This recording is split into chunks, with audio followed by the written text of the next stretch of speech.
नमस्कार. समग्र शिक्षा अंतर्गत निपुण भारत तसेच अध्ययन समृद्धी कार्यक्रमाअंतर्गत काही शाळांना म्हणजे बऱ्याचशा ठाणे जिल्ह्यातल्या शाळांना एक शैक्षणिक पेटी देण्यात आलेली आहे. ज्या पेटीचं नाव आहे toy base pedagogy through experimental learning materials. म्हणजेच याच्यामध्ये भाषा आणि गणित या विषयाच्या पूरक शैक्षणिक साहित्याचा संच शासनाने उपलब्ध करून दिलेला आहे. या पेटीची निर्मिती NCERT मार्फत झालेली आहे, नवी दिल्ली मार्फत. तर त्याच्यामध्ये काय काय शैक्षणिक साहित्य आहे त्याची ओळख आज आपण करून घेणार आहोत. अतिशय मनोरंजक आणि फारच चांगल्या प्रतीचं, फार चांगल्या दर्जाचं असं शैक्षणिक साहित्य आहे. एकूण 43 नग दिलेले आहेत की त्याच्यामध्ये 43 पण 42च शैक्षणिक साहित्य असून शेवटचा जो आहे तो त्यांनी पेटी जी दिली आहे तो स्टोरेज बॉक्स म्हणून त्याची गणना केलेली आहे. या पेटीचा वापर प्राथमिक स्वरूपाचा आहे, म्हणजे इयत्ता 1ली ते 5वी पर्यंत आपल्याला याचा उपयोग करता येणार आहे. आणि याच्यामध्ये विद्यार्थ्यांनी स्वतः विचार करणे, स्वतः कृती करणे, विश्लेषण करणे, वर्गीकरण करणे आणि जास्तीत जास्त त्यांच्या स्वतःच्या ॲक्टिव्हिटी, स्वतःच्या त्यांचा माइंड डेव्हलप कसा होईल त्या दृष्टीने या साहित्याचा वापर केला गेलेला आहे. त्यामुळे एक व्यक्तिमत्व त्यांचं चांगल्या प्रकारे विकसित होईल ही आशा बाळगलेली आहे. तर चला आता आपण बघूया कोणकोणतं साहित्य आहे. सगळ्यात आधी आपण गणिताच्या साहित्याचा विचार करूया थोडा.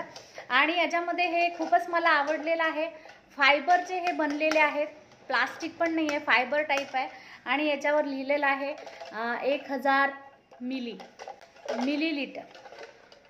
तर आता हे जे आहे हे दूध मोजण्याचं किंवा द्रव पदार्थ मोजण्याचे साधनं आहेत. तर याच्यामध्ये बरेचसे त्यांनी दिलेले आहेत.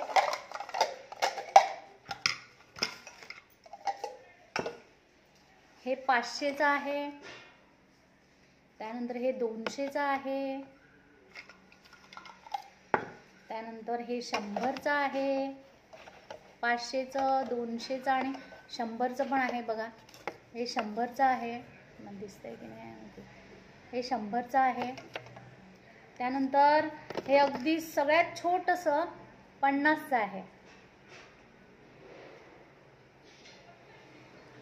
तर याने आपण विद्यार्थ्यांचे जे लिटर ज्या संकल्पना आहेत या खूप चांगल्या आपण विद्यार्थ्यांच्या सांगू शकतो. तसंच धारकता. तर समजा आता हे 50चं माप आहे, तर या मापाने हे किती माप 500 मिलीलीटरमध्ये आपण किती माप बसतात याचे, 50चे म्हणा किंवा 100 मिलीलीटरचे किती माप याच्यामध्ये बसतात, किंवा हे जे आहे 200चे किती माप आपण 1000मध्ये हे ओतले तर 1 मिलीलीटर होतं. अशा प्रकारे याच्या संकल्पना आपण विद्यार्थ्यांना समजून सांगून विद्यार्थ्यांकडून ते करून घेतलं तर वर्गामध्येच पाण्याच्या साह्याने तर विद्यार्थ्यांना या संकल्पना चटकन समजतील आणि खूप त्यांना आनंद वाटेल स्वतः करण्यात. दुसरं शैक्षणिक साहित्य आहे ज्युनियर ॲबॅकस याला म्हणतात. आणि हे आपल्या मण्यांची माळ आपल्या बऱ्याच जणांच्या शाळेमध्ये हे असेल, पण मटेरियल पण खूप छान आहे याचं आणि मस्त रंगसंगती केलेली आहे. तुम्ही याच्यावरून विद्यार्थ्यांना रंगसंगती शिकू शकता. 1 ते 100 पर्यंतच्या अंकांचे वाचन, लेखन, बेरीज, वजाबाकी, एकक, दशकाची संकल्पना तुम्ही याच्यावरून स्पष्ट करू शकता. तसेच याच्यामध्ये तुम्ही चढता उतरता क्रम दाखवू शकता. बऱ्याच गोष्टी आपल्या कल्पकतेने आपण याच्यावर विद्यार्थ्यांसोबत करू शकतो. या साहित्याचं नाव आहे वेन डायग्राम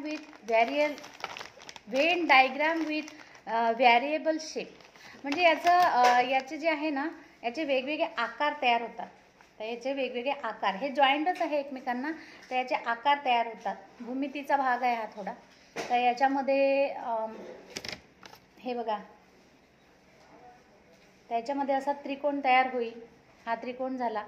याच्यामध्ये गोल तयार होतो, याच्यामध्ये चौकोन तयार होतो. आणि हे कसं वापरायचं आहे हेही मी व्हिडिओ याचा टाकणार आहे. तर छोटासा व्हिडिओ आपण पाहूया.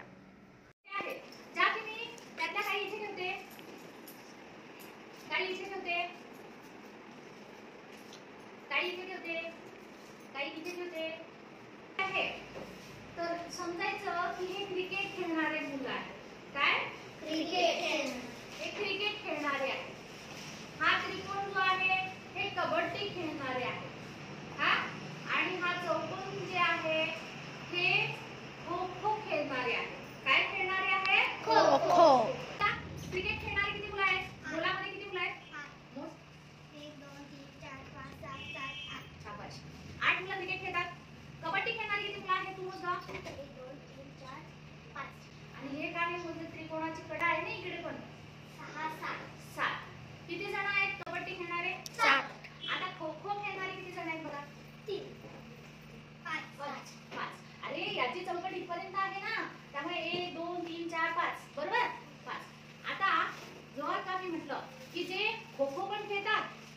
जे क्रिकेट पण खेळतात असे किती विद्यार्थी आहेत? नाही. तर आता तुम्ही बघा, खो खो खेळणारे म्हणजे चौकोनातले, बरोबर, आणि क्रिकेट खेळणारे म्हणजे वर्तुळातले. मग जिथं चौकोन आणि वर्तुळ एकत्र येतो आहे, हा, जिथं चौकोन आणि वर्तुळ एकत्र येतो आहे अशा ठिकाणी किती गोट्या पडलेल्या आहेत बघा? एक, बरोबर. म्हणजे एकच विद्यार्थी जो खो खो पण खेळतोय आणि क्रिकेट पण खेळतोय. आता जो विद्यार्थी खो खो खेळतोय आणि कबड्डी पण खेळतोय असं सांगा, एक, बरोबर ना? आता कबड्डी खेळतायत आणि क्रिकेट पण खेळतात, हे कबड्डीवाले 2 आणि ते क्रिकेट पण खेळत आहे. ठीक आहे.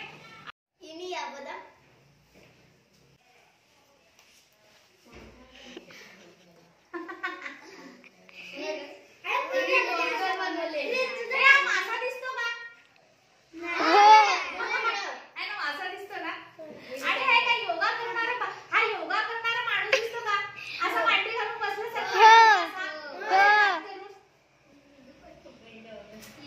याची खलबत दिसते का? बंदूक दिसते? याचे डोंगर दिसतात, है ना? किती छान. अजून तुम्ही बरंच काही काही बनवू शकता. बंद कर बेटा. पुढचं पेटीतलं साहित्य आहे दशमान परिमाण. याच्यामध्ये इतकं छान साहित्य दिलेलं आहे. याच्यामध्ये आपण दशक शतकापासून ते दशअब्जापर्यंतच्या संख्यांचं वाचन लेखन याच्यावर सहजरित्या विद्यार्थी करतील. शिवाय इथे ज्या संख्या आहेत त्या पटापट अशा बदलता येऊ शकतात आणि वापरायला खूप सोपं आहे. ही पट्टी सुद्धा आपण हलवू शकतो, ही बघा, कारण प्रत्येक इयत्तेचे विद्यार्थ्याच्या क्षमतेनुसार आपण ते करू शकतो. 2 पट्ट्या दिलेल्या, हे बघा, हे पण खाली पण एक पट्टी आहे. आता हे जे आहे हे गणित शिकवताना वापर होईल याचा. तसंच हे जे खालचं आहे मापन शिकवताना देखील याचा वापर होईल. जसं की डेसिमीटर, मीटर, हेक्टोमीटर, किलोमीटर याच्यावरती दिलेलं आहे. तर याचा 2 in 1 आपल्याला वापर करता येईल. आणि ही जी निळं दिसते आहे मणी, तर आपण तो जिथे ठेवलेला आहे तर फक्त ती संख्या किती कोणत्या स्थानावर आहे, त्याचं स्थान काय आहे, त्याची स्थानिक किंमत काय आहे ते सुद्धा आपण याच्यावरून शिकवू शकतो. याच्यावरून वाचन घेऊ शकतो, याचं लेखन घेऊ शकतो. विद्यार्थी प्रात्यक्षिकरित्या करतील, त्यामुळे त्यांना जास्त आनंद वाटेल. खेळ सुद्धा खेळतील ते याच्यावरती. त्याला इथे अटकवण्यासाठी हुक दिलेले आहेत बॅक साईडला, आणि ते आपण त्या काळ्या रंगाच्या पट्ट्या आहेत त्या अटकून आपण असं वर्गामध्ये लटकून सुद्धा ठेवू शकतो. प्रीती, तू सांग, हा निळा मणी जिथे ठेवलेला आहे ते जे घर आहे तिथून पुढे संख्या वाचायची आहे. ठीक आहे, वाच मग. किती आहे? 7,99,992. व्हेरी गुड, छान. त्यानंतर ही एक आलेली आहे रोप लॅडर, म्हणजे ही दोरीची एक शिडी आलेली आहे. आणि फार गमतीशीर आहे की ही शिडीचा काय वापर होऊ शकतो आणि कशा पद्धतीने आपण अध्यापनात त्याचा वापर करू शकतो. तर याचा जर मुलांचा वयोगट काय आहे तो लक्षात घेऊन आपण, आणि हे मेन कशासाठी दिलेलं आहे तर तुमच्या शारीरिक हालचाली योग्य प्रमाणात व्हाव्यात, तुम्हाला बॅलन्स सांभाळता यावं, तुमचा तोल सांभाळता यावा. आणि मुलांना मग पुढे चालून ट्रॅकिंग वगैरेला जातात, डोंगर वगैरे चढतात, तर ते तशा याच्यासाठी आपल्या शारीरिक स्नायूंचा बळकटीकरणासाठीची ही प्रक्रिया आहे. लॅडर दिली आपल्याला ही शिडी. आता याच्यामध्ये आपण रंगसंगती पण मस्त दिलेली आहे, तर रंगसंगती आपण याच्यावरून मुलांना शिकवू शकतो. क्रमनिहाय संख्या, की पहिल्या क्रमांकावर एखादा मुलगा शिडी चढत असेल तर तू आता कितव्या क्रमांकाच्या शिडीवर आहेस, तू आता कितव्या क्रमांकाच्या शिडीवर आहे, तुला अजून किती शिड्यावर किती टप्पेवर गाठायचे आहेत, किंवा तू किती पायऱ्या खाली चढलेला आहेस, असं पण आपण त्यांना शिकवू शकतो. चढता उतरता क्रम देखील आपण ह्याच्यावरून त्याची संकल्पना आपण त्यांना देऊ शकतो. तर अशा प्रकारे हे जे लॅडर आहे हे कुठेतरी मजबूत वर्गामध्ये एक आकडा करून त्याच्यावरती लटकून मुलांना हे सिलिंगला तर तिथे चढायला सांगून त्यांना आनंद पण वाटेल आणि ते आनंदाने शिकतीलही. सगळं साहित्य आणि त्याचा वापर मला एकाच व्हिडिओत दाखवता येणार नाही, त्यामुळे मी याचे 1-2 भाग काढणार आहे, तर तो तुम्ही नक्की बघा.